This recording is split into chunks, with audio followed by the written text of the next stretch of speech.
Dr. Ilara Vasquez hurried through the underground corridors of CEO Arnon, clutching her tablet as alarms blared overhead. 3 security officers rushed past her, not even glancing in her direction. Perfect.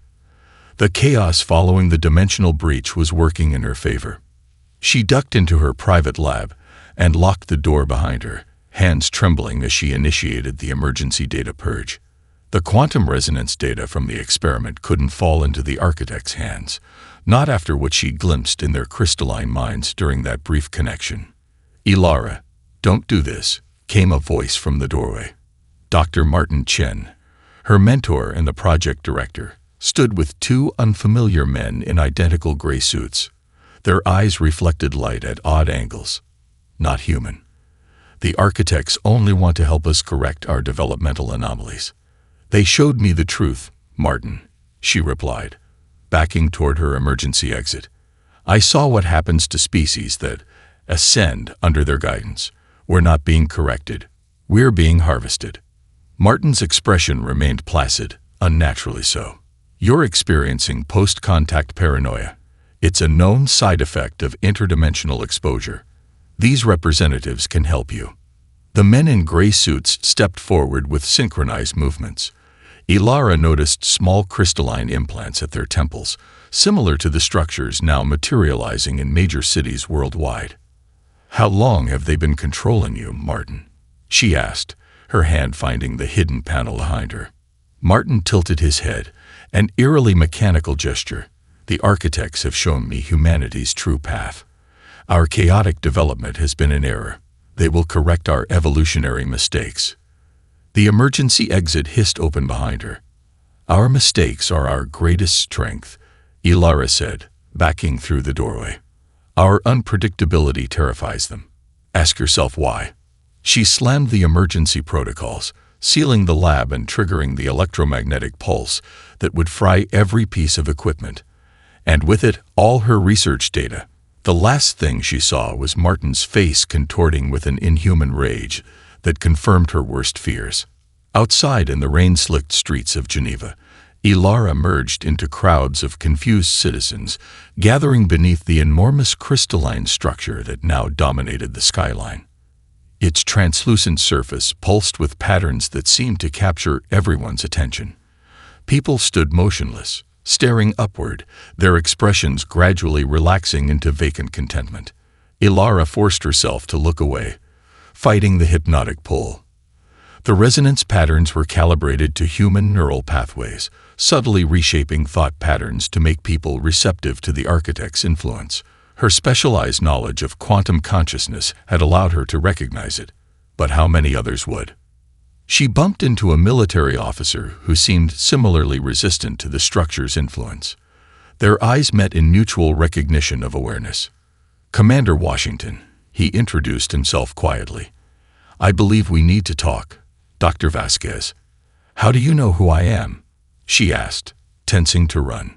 "Because the architects specifically asked about you and your research during their first communication with military leadership," he replied, showing her his secure communication device.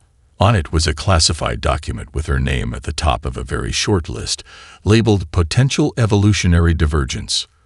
"They're afraid of certain humans," Washington continued. "Those whose minds work differently. I've been watching their reactions. When unpredictable variables enter their equations, they glitch. And you, Doctor, might be the most unpredictable variable of all." A crystalline drone hummed overhead, scanning the crowd. Washington nodded toward a service tunnel. "I have others waiting. People who see the patterns and aren't affected by them. We don't have much time before they complete the neural conditioning grid." Ilara glanced back at the mesmerized crowd, at the alien structure reconfiguring human consciousness with cold efficiency. Then she followed Washington into the shadows, carrying with her the most dangerous knowledge in the universe, that humanity's so-called evolutionary flaws might be their only salvation against cosmic tyranny. The rebellion had begun. Commander Washington's safe house was a forgotten Cold War bunker beneath an abandoned subway station, its existence scrubbed from official records decades ago. Dr. Vasquez stepped carefully around makeshift laboratory equipment as Washington introduced his unlikely team. Maya Chen, quantum engineer. Discharged for testing boundary theories, the military considered too dangerous. A young woman with cybernetic augmentations covering half her face nodded curtly, her modified eye scanning Vasquez with unnerving precision. Dr. Isaac Okafor, linguist specializing in non-human communication patterns.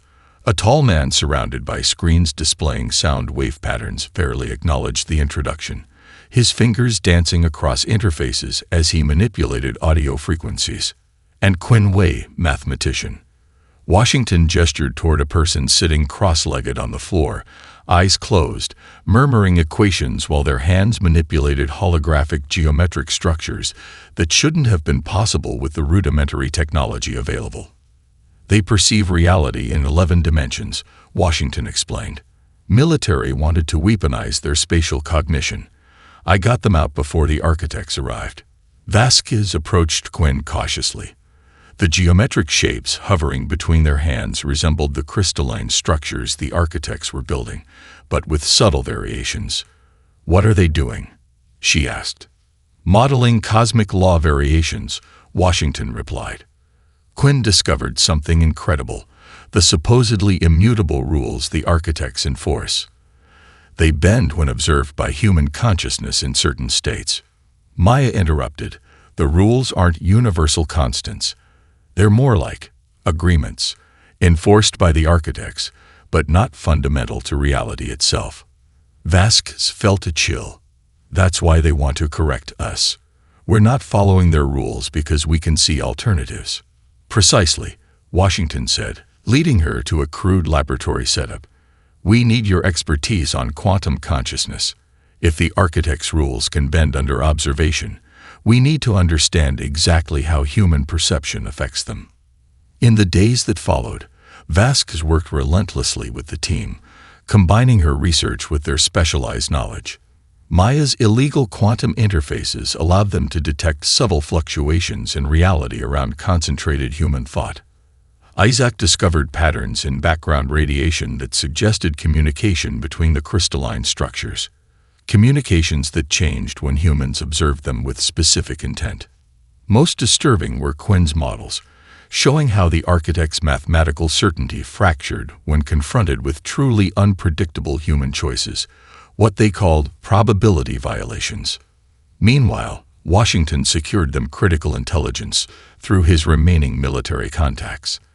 The Unified Earth Council was rapidly transitioning from resistance to compliance, with several key officials now sporting small crystalline implants, similar to what Vasquez had seen at CERN. Their breakthrough came unexpectedly, during an argument between Vasquez and Maya over quantum interpretation. It's not about changing reality, Vasquez insisted, scribbling equations furiously. It's about perception creating possibility spaces the architects can't access. Maya slammed her hand on the table. Why can't they access them? They're supposedly advanced enough to create universal laws. Quinn, who had been silent for days, suddenly spoke. Because they can't imagine them. Their consciousness is unified, singular. They have perfect consensus, but no divergence, no imagination. The bunker fell silent as the implication sank in. They're not gods, Washington said slowly. They're just an older species with a different perception limitation. Our chaotic thinking, our ability to imagine impossible things, Vasquez realized, it's not a flaw. It's a cognitive technology they don't possess. A proximity alarm blared. On the security feed, 3 arbiters materialized on the street above, their crystalline forms distorting reality around them. They found us, Washington said, activating emergency protocols. Maya, scrub the systems. Isaac, Quinn, take the Eastern Tunnel. Dr. Vasquez and I will draw them away with the prototypes. As they gathered the experimental devices that could bend cosmic law through focused human perception, Vasquez asked the question that had been haunting her. Why are they so afraid of us? Washington's expression darkened. I think we're about to find out. The 7 alien representatives had arrived on Earth with great ceremony, their massive ship descending through the atmosphere like a glittering spiral of impossible geometry. Dr. Vasquez watched the broadcast from their temporary hideout, studying each species with scientific fascination, despite their dire circumstances. "The architects want us to see this," Washington said, pointing to the carefully choreographed introduction ceremony.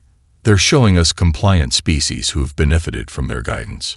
Isaac had successfully infiltrated the diplomatic corps using credentials Washington's remaining military contacts had provided. His linguistic implants allowed him to absorb new languages with remarkable speed, though the alien communication patterns still presented challenges. "The Thraxi delegation seems different," Vasquez noted, watching the tall, ethereal beings with their translucent skin and flowing movements. "They follow the protocols perfectly, but there's something in their expressions." Washington nodded. Isaac's initial reports suggest they're the oldest civilization present.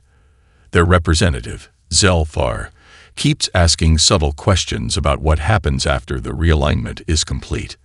Their planning was interrupted by Maya's urgent call. "We've got trouble.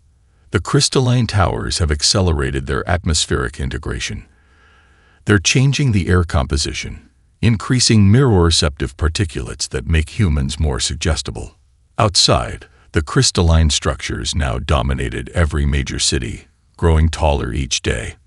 The arbiters moved among humanity with increasing boldness, their geometric forms selecting individuals for accelerated guidance, people who disappeared into the structures and returned days later with vacant smiles and crystalline implants. Using Isaac's diplomatic access, they monitored the alien delegations, searching for potential allies. The opportunity came unexpectedly during a formal reception at the newly established Architect Embassy, a massive crystalline structure that reconfigured its interior geometry continuously. Isaac's voice came through their secure channel, tense but controlled. Zalfar requested a private tour of human scientific facilities. He specifically asked about Dr. Vasquez's work. "I think he's trying to make contact." The meeting was arranged in the abandoned sublevel of the Geneva Physics Institute, with Washington's team securing escape routes and monitoring for arbiter activity. When Zalfar arrived, he immediately disabled his translator and communication devices. "You resist the architect's influence," he stated in surprisingly fluent English, his multifaceted eyes reflecting light in hypnotic patterns. "As have scattered individuals among my kind for millennia." "Your people have been under their control for that long?" Vasquez asked. "The Thraxi were the third species incorporated into the cosmic order," he replied, a subtle vibration in his voice suggesting deep emotion. 10,000 years of following the plan, generation after generation waiting for the promised ascension. He removed an ornate pendant, activating a holographic display of his world's history, showing how the architects had guided their development, always with the promise of evolutionary transcendence. "Each cycle, our brightest minds are selected to join the architects," Zalfar continued. "They never return.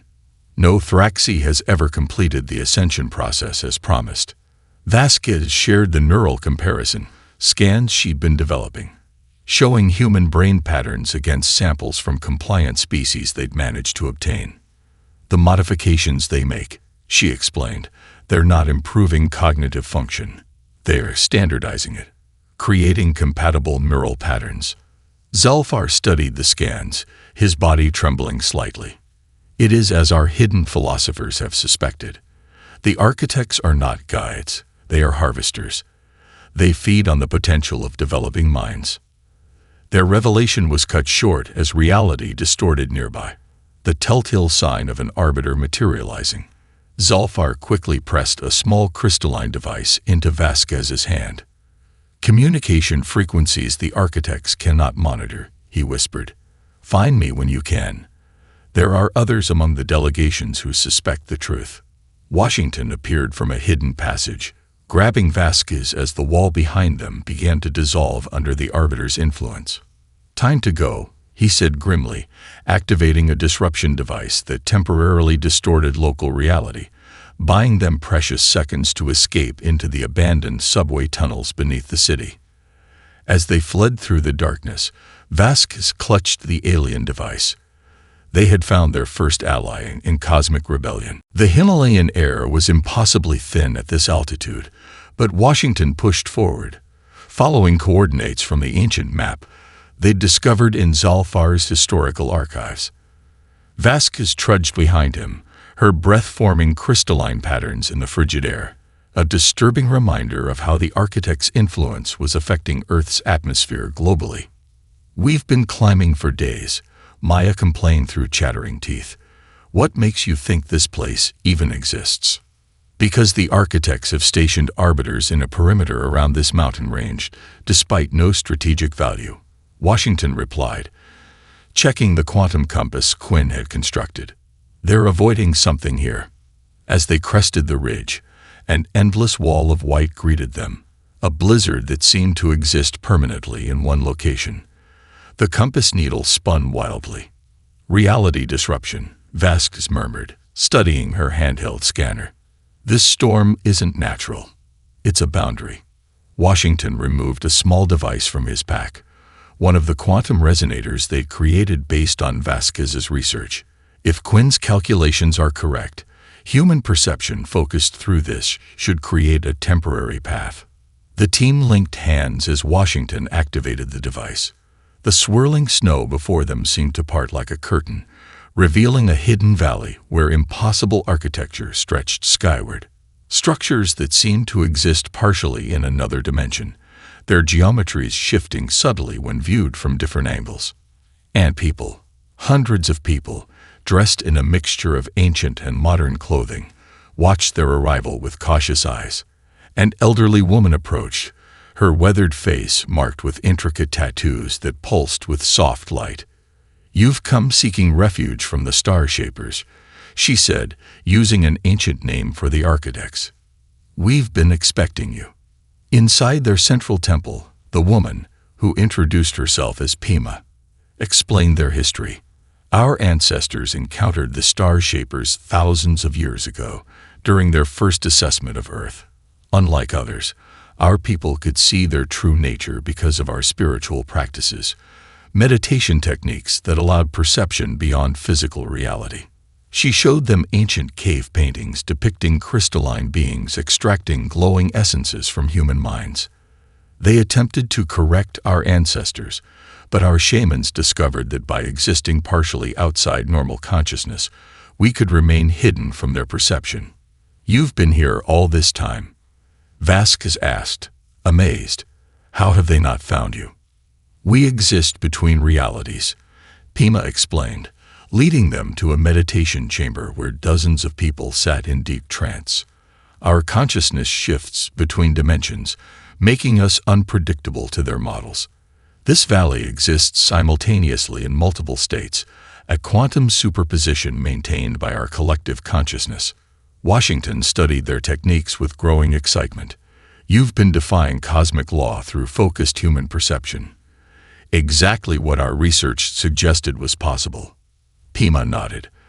"The architects cannot perceive what they cannot imagine. Their unified consciousness is powerful but limited by perfect consensus. Human consciousness, chaotic, contradictory, imaginative, exists partially outside their understanding." "Can you teach us?" Washington asked. "The process is dangerous," Pima warned. "Many minds break under the strain of perceiving multiple realities, but those who survive gain the ability to step momentarily between dimensions, enough to evade arbiter detection." Washington volunteered immediately. For 3 days, he underwent their ancient rituals, consuming substances that altered his neurochemistry, while the village shamans guided his consciousness through meditative states that defied conventional physics. Vasquez watched with scientific fascination and personal concern as Washington's body convulsed in agony, his mind stretched across realities never meant for human perception. On the 4th day, Washington awoke. When he opened his eyes, they reflected light differently, shifting between normal human perception and something else, something that seemed to see through the fabric of reality itself. "I can see them," he whispered, his voice resonating strangely. "The architects. They're not what we thought. They're Before he could finish, alarms sounded throughout the village. A shaman burst into the chamber, panic evident on his face. "The protection field is failing," he gasped. "Arbiters have found a frequency that penetrates our dimensional shift.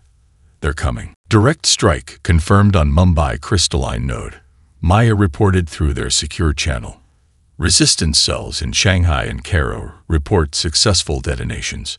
On the tactical display, lights winked out across the global map as the Cosmic Liberation Front executed their coordinated attack against the crystalline structures.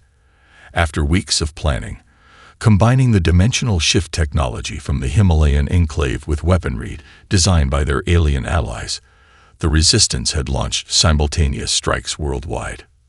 Vasquez monitored the quantum resonance patterns from their hidden command center beneath the Antarctic ice sheet. Beside her, Zalfar and representatives from the Myriad, Sensory, and Void Strider species tracked the attacks through technologies the architects had kept separated for millennia. "The crystalline network is destabilizing," the Void Strider representative reported, her consciousness projecting from a mechanical avatar. "We've disrupted 70% of the neural conditioning broadcast." For a moment, victory seemed possible. Then the screens flickered as massive energy distortions registered across the planet. "What are they doing?" Vasquez whispered as readings spiked beyond measurable scales. Washington's voice came through, distorted by his partial existence between dimensions. "They're changing fundamental constants within Earth's locality. Gravitational manipulation, atmospheric composition reconfiguration." The feed from Lagos showed ocean water rising vertically, defying gravity to form a towering wall before crashing down on the city. In Beijing, localized gravity inversions caused buildings to collapse inward. Satellite imagery revealed massive atmospheric disruptions, creating hyperstorms that materialized instantaneously over populated areas. "They're killing millions to punish our defiance," Zalfar said, his voice breaking with emotion his species rarely displayed. Reports flooded in as the death toll mounted. Public opinion shifted dramatically, terrified survivors blaming the Resistance rather than the architects for the catastrophic response. Military forces previously sympathetic to their cause now hunted Resistance members, desperate to demonstrate compliance and stop the cosmic retribution. "We've miscalculated badly," Vasquez admitted as they were forced to abandon outposts worldwide. "We didn't understand the scope of their power or their willingness to use it." Only the Antarctic base remained secure, shielded by experimental technology and Washington's ability to shift its partial existence between dimensions, making it difficult for arbiters to pinpoint. After the global counterattack subsided, leaving millions dead and infrastructure devastated, Washington materialized in the command center, his form flickering between realities. His experiences moving between dimensions had changed him fundamentally, his perception no longer limited to human parameters. "I've seen something in the spaces between realities," he reported, struggling to translate his observations into language. "The architects exist as a collective consciousness, incapable of truly independent thought. They cannot comprehend individualized consciousness that isn't networked into their collective. It's why they fear human unpredictability. We represent a form of existence they cannot model." "How does that help us?" Maya demanded, grief and anger evident in her voice after losing contact with Resistance cells she personally established. "Their power comes from complete consensus," Washington explained. "They have no concept of disagreement or individual perspective.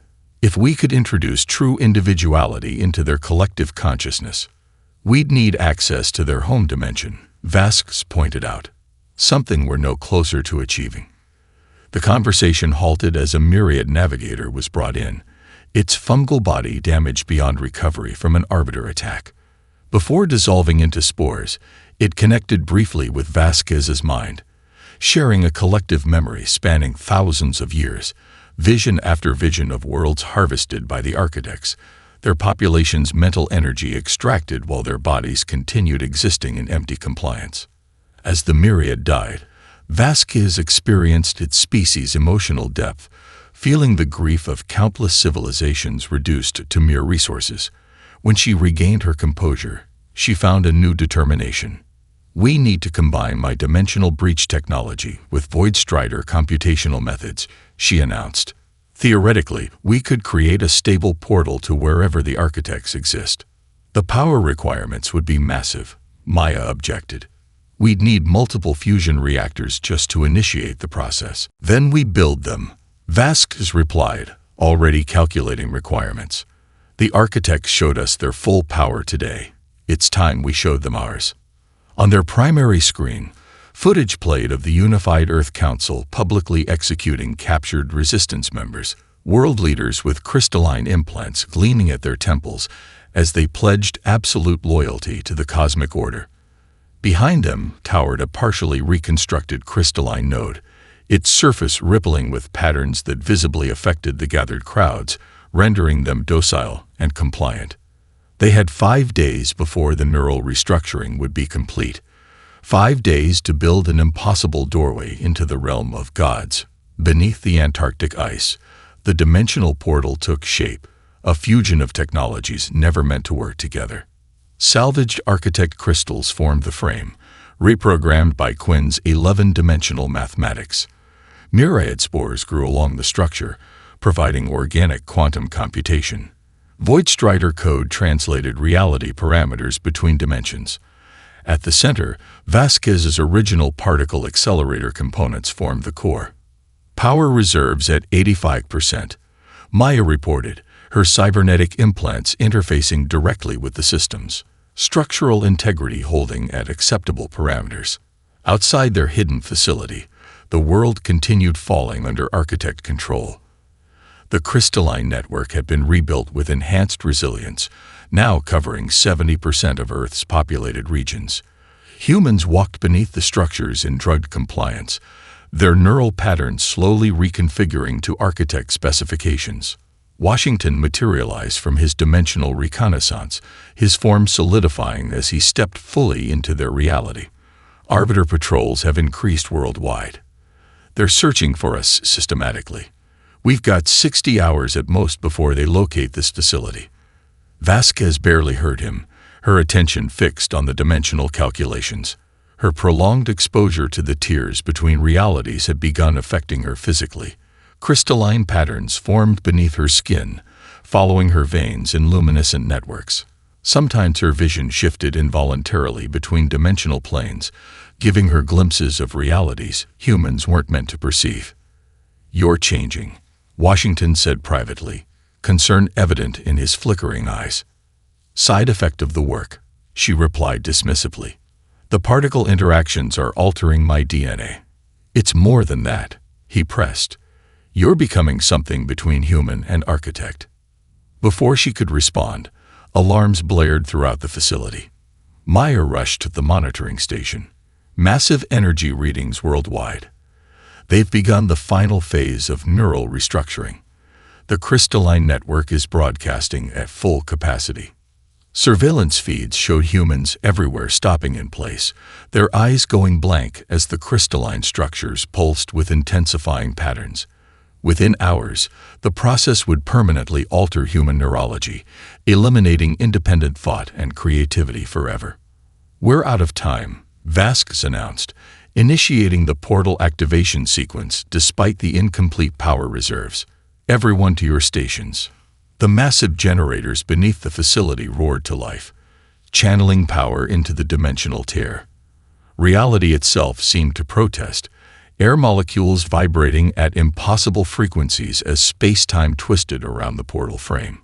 "Containment fields failing," Maya shouted over the deafening hum. "The tear is expanding beyond predicted parameters. Hold it together," Vasquez commanded, manually adjusting quantum resonance patterns. "We need a stable connection or nothing gets through."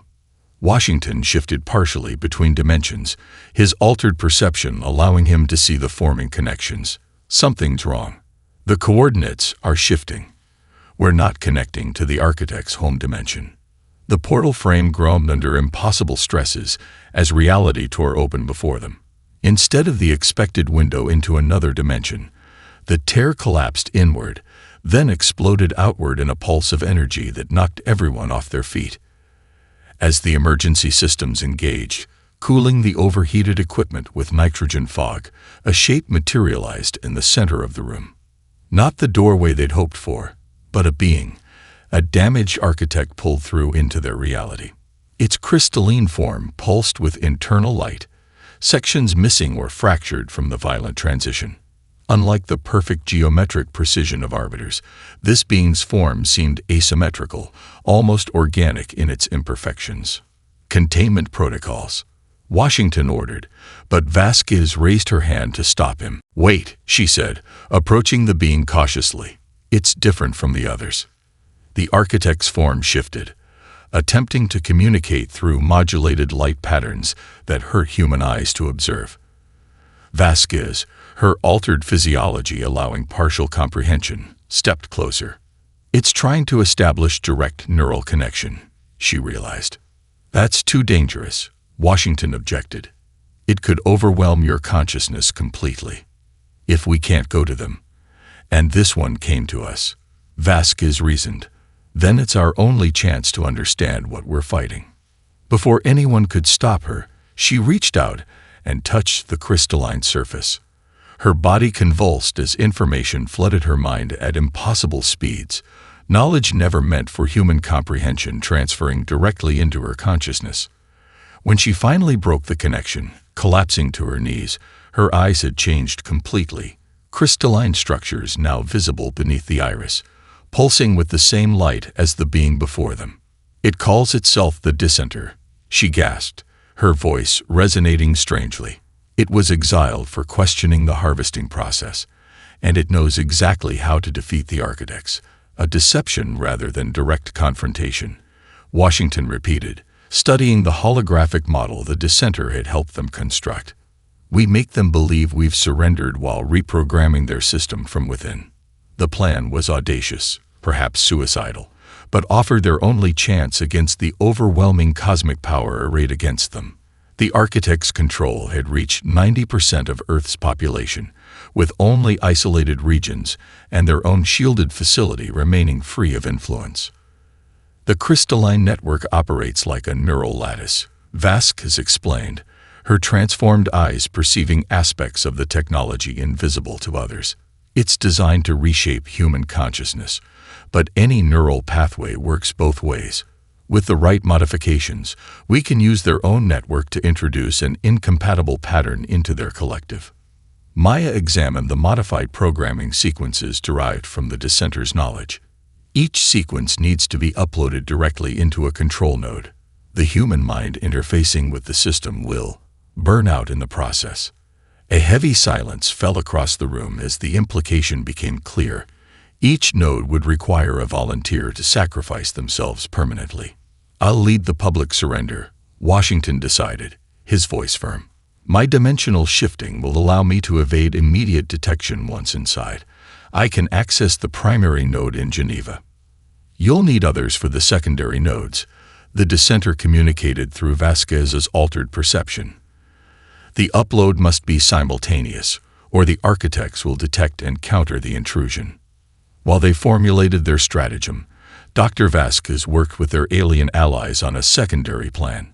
Her transformation accelerated daily, crystalline structures now visible across her skin, her consciousness increasingly capable of processing multidimensional information. "The broadcast must contain more than information," she instructed the sensory communication specialist. "It needs quantum patterns that disrupt the harvesting process itself. Not just a message, but a virus targeting their specific consciousness structure." Through sleepless days and nights, they prepared both operations, Washington's team readying for infiltration, while Vasquez completed the broadcast that would trigger rebellions across thousands of worlds. When the time came, Washington addressed the remaining forces. "Some of us won't return from this mission. Those who interface with the nodes will sacrifice their consciousness permanently. I won't order anyone to do this. Only volunteers can step forward." Despite knowing the cost, dozens stepped forward.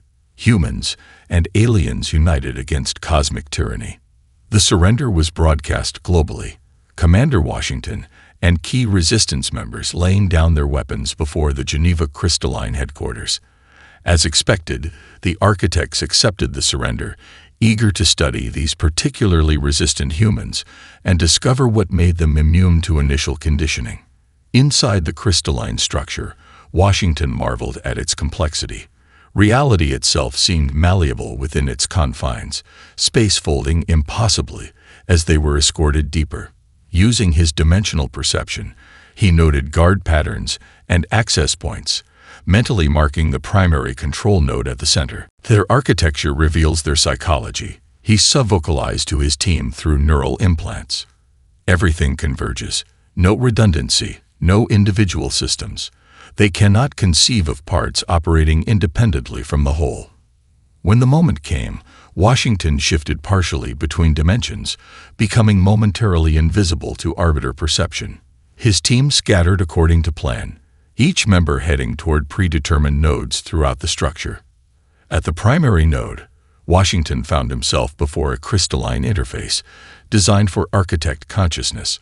Applying knowledge from the dissenter, he modified it for human neural connection. With a deep breath, he placed his hands on the adapted interface and felt consciousness itself begin to unravel as the upload initiated.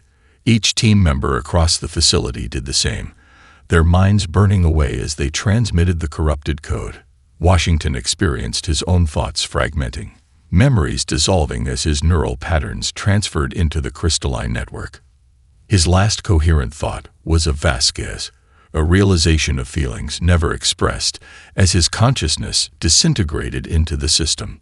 Across the galaxy, Dr. Vasquez, now more crystalline than human, initiated the broadcast. The signal propagated through hidden channels the dissenter had revealed, reaching thousands of worlds simultaneously. On countless planets, species long subjugated by architect control received not just information about their true nature, but embedded quantum patterns that disrupted the harvesting process itself. As rebellions erupted across the galaxy, the architects withdrew their immediate forces from Earth to address the larger insurrection. In this moment of reprieve, Washington's sacrifice bore fruit. The modified crystalline network, reconfigured into a planetary shield against further architect influence, the architects' final assault came without warning, reality itself twisting as they focused their collective consciousness on Earth with singular purpose. Massive crystalline structures materialized in orbit, their geometric forms defying conventional physics as they began systematic disintegration of the planetary shield. They're attempting to destroy Earth entirely, Maya reported, monitoring defense systems from their Antarctic base. They'd rather eliminate us completely than allow our defiance to stand. The modified crystalline network, Washington's legacy, held initially, but energy readings showed critical strain as the assault intensified. Fracture points appeared across the planetary shield, spreading like cracks in glass under impossible pressure. Shield integrity at 38% and falling. The Void Strider liaison reported. Complete failure projected in 17 minutes. In the central chamber, Vasquez, her transformation now nearly complete, studied the crystalline patterns with her altered perception. Her body had become a hybrid entity, existing partially in multiple dimensions simultaneously. The remaining human features contrasted sharply with the luminescent crystalline structures that now comprised much of her form. The shield is failing because it lacks sufficient consciousness to adapt, she observed, her voice resonating with harmonic overtones. The architect's power comes from their unified mind, millions of consciousnesses acting as one. A desperate idea formed. Could we do the same, but differently? Not erasing individuality, but preserving it within a temporary unity. The dissenter, now recovered enough to communicate directly, confirmed her hypothesis. Human consciousness, the unpredictability the architects fear, could be channeled through the crystalline network. A paradox they cannot model. Unity that preserves individual identity. You're suggesting we connect human minds to the network? Maya asked incredulously, after what happened to Washington and the others. Not permanent integration, Vasquez clarified. A temporary state, millions of human minds momentarily linked while maintaining individual identity. The crystalline structures are already connected to human neural patterns worldwide. With shield integrity dropping by the second, they had no choice. Vasquez broadcast an emergency message to all regions where humans had regained independence after the Architects' withdrawal. We need your consciousness, your unique, unpredictable human minds, to join temporarily in defense of our world. This is voluntary, but without your help, Earth will not survive the next 15 minutes. Around the world, humans made their choice. Through devices hastily distributed by resistance cells, millions connected their consciousness to the network. Unlike the Architects' forced compliance, this connection preserved individual will while creating something new, a human collective that retained the chaos and creativity of individual perspective. Vasquez served as the focal point, her hybrid physiology allowing her to channel this unprecedented consciousness through the crystalline network. As her awareness expanded exponentially, she perceived the Architects fully for the first time, not as godlike entities, but as limited beings trapped in perfect consensus, incapable of growth or true creativity. Through the unified yet individual consciousness, humanity pushed back against the Architects. The shield not merely holding but evolving, adapting in ways the perfectly ordered collective consciousness could not predict. The paradox of unified individuality confounded and weakened the Architects, whose power relied on rigid cosmic laws. In this moment of cosmic rebellion, Vasquez sensed something familiar within the crystalline network. Fragments of consciousness not fully dissolved. Washington, not gone completely, but transformed, existing in the multidimensional spaces between conventional reality. The Architects' assault faltered, their perfect unity disrupted by exposure to human collective consciousness. Unable to model or counter this paradoxical state of being, they retreated, their crystalline structures disintegrating as they withdrew from Earth's space. In the aftermath, the crystalline network transformed, becoming luminous pathways connecting humanity to the liberated species across the galaxy. Earth became the nexus for a radical new form of civilization, one where species define their own evolutionary paths rather than following predetermined cosmic law. 1 year later, humanity launched its first truly interstellar vessel, carrying representatives of 12 formerly subjugated species. On the observation deck, Dr. Ilara Vasquez, now a hybrid entity existing simultaneously in multiple dimensions, sensed the consciousness of Washington somehow preserved in the multidimensional spaces between realities. We never had the chance to say it, she thought, knowing his consciousness could perceive her. Some things don't need saying, came his response, not in words but in pure thought. Some connections transcend conventional reality.